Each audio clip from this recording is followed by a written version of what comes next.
da Libertadores, que eu joguei, foi um prazer imenso. Aqui, ó. Inclusive, né? Então, assim, é que eu falo, aí em 3 meses fui campeão mineiro invicto. Então eu tava tão triste assim de sair num clube que a emoção não queria sair, mas a razão tinha que sair. Sim. E aí eu fui seguir pro Cruzeiro, fui recebido de braço aberto, 3 meses campeão, invicto, jogando Libertadores como vice. Talvez assim seria a minha grande conquista dentro do futebol, né, de ser campeão da Libertadores. E a gente perde a final com o Estudiantes em casa, de virar 2-1. Mas aí na sequência a gente consegue engrenar e fazer a classificação, né, para Libertadores no ano seguinte.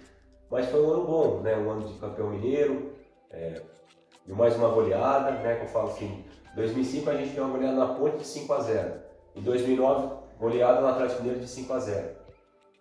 Pô, Deus, nossa, precisava tanto, né? Bom, só ganhar 6-0 já tá bom, você quer ganhar a final, né? Mas ganhar de um placar elástico se torna ainda mais... Não é normal no final, né? Não é normal e se torna assim ainda mais fantástico, assim, pela conquista. Eu acho que por ser campeão invicto, né, no Campeonato Mineiro, um campeonato difícil, sempre tem o América Mineiro, o Atlético Mineiro, né, alguns clubes do interior, o Caldense, Tombense, clubes tradicionais que acabam montando times competitivos, né, então, Democrata, então, assim, são times difíceis, né, mas a gente estava com um time muito bom também, muito redondinho.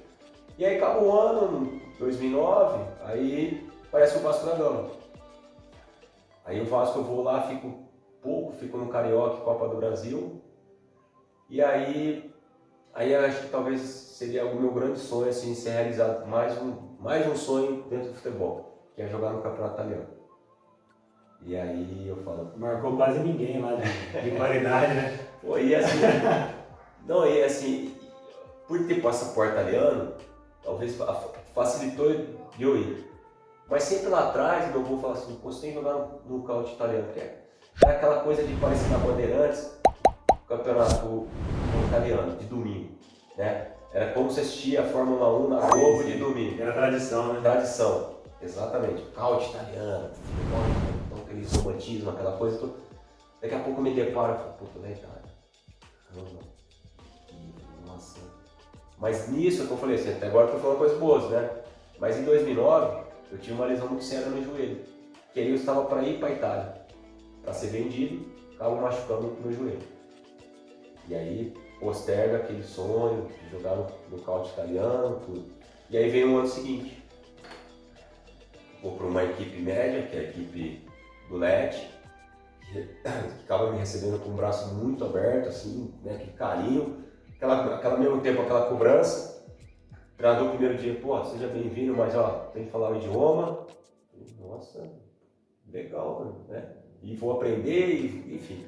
E começa o campeonato italiano, minha estreia contra o Fiorentino em casa. Eu marcando nada mais, nada menos que Gilardino. Credo. Nossa, mas foi uma briga de foice, cara. Foi? Pô, foi, cara. E aí foi tão engraçado que assim, eu batia nele, ele batia, cara, sabe? Mas ali, jogando. Jogo normal, competitivo, bola aí, ele trombava.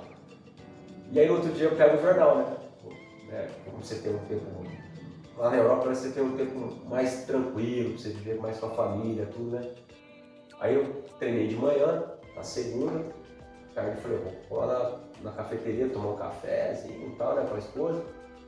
Chega lá, compro o jornal, tá lá, nota 6. 6, cara? Pô, marquei o cara, tudo. Aí tá lá, atuação, que tava assim, muito rude, assim, sabe, muito forte. Falei, porra, cara, se eu vou fraco, o cara me atropelava, né? Mas aí eu fiquei puto com esse dia, com esse jornal, né? Mas eu falei, faz parte. Mas assim, o mais legal, assim, de ter conseguido, assim, do primeiro jogo, mostrar uma boa impressão para a torcida, para os companheiros, né? Porque tem escola italiana do lado defensivo, né? Estuda muito, né? Grandes jogadores saíram, Maldini, Nesta, grandes zagueiros que eu vi É jogando. bem tático o futebol. Muito tático, muito competitivo, muita leitura. E aí eu fui evoluindo, e aí eu fui jogando tudo.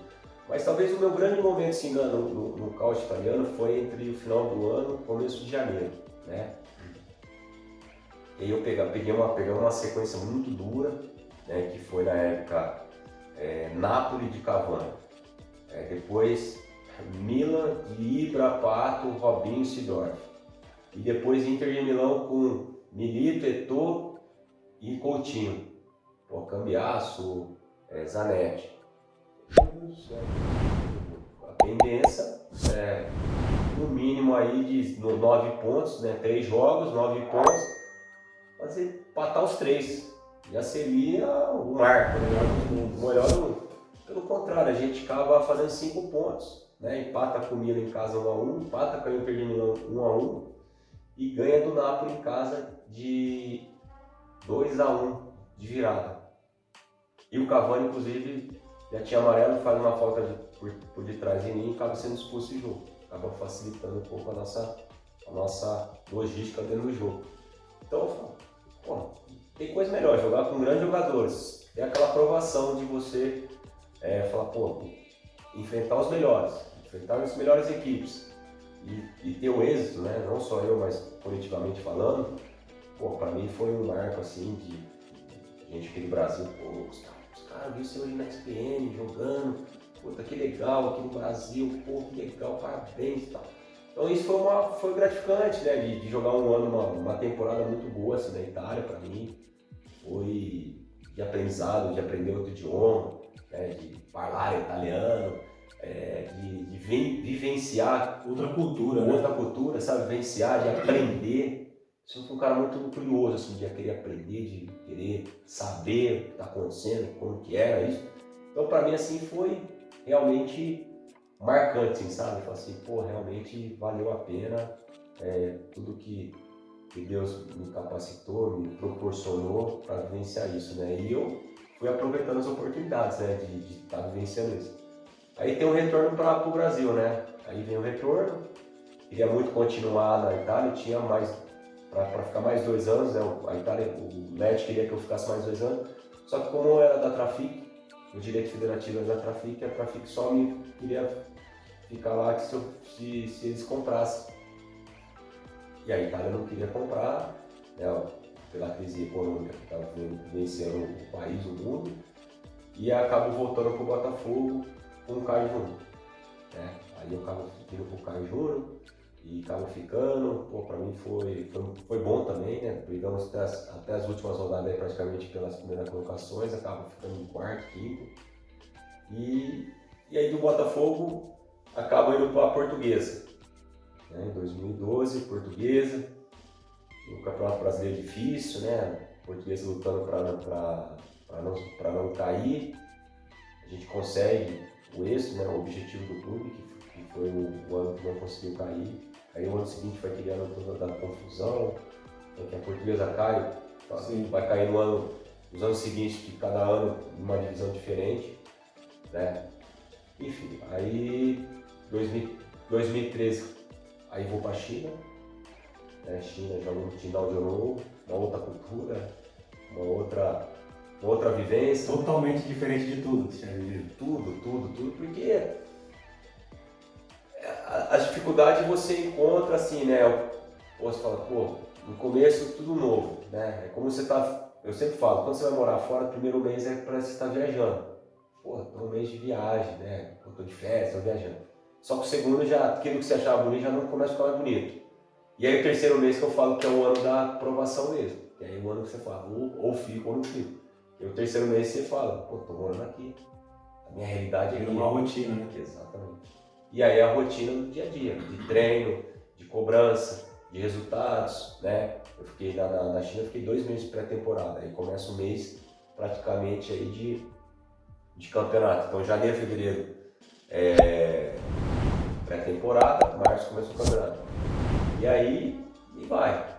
Cultura diferente, clima diferente, né? Tudo, 11 horas de fuso, no começo difícil de adaptar, culinária diferente, tudo diferente, né? Mas aos poucos, que eu falo sempre, nós temos que se adaptar à cultura deles, não eles vão adaptar a nossa cultura, né? Nossa cultura é fazendo em casa, né? Mas a gente tem que acostumar a rotina deles, do jeito deles. Então, por exemplo, dia de jogo, por exemplo, nós treinávamos um dia antes do horário do jogo. É o jeito que eles vivenciavam aquilo, né? Treinavam só de manhã. E a gente vai aos poucos se adaptando, né? Vai falando, vai arranhando o inglês, vai aprendendo, porque como a gente precisa falar, precisa se comunicar. Mas foi um ano assim, de aprendizado, né? Morar na China, que você falou, é totalmente diverso daquilo que eu tinha vivenciado na minha vida, mas um pouco mais maduro, né? Um pouco mais, já com 31 anos, um pouco mais com experiência, e aí a gente vai levando as coisas com um pouco mais sabedoria.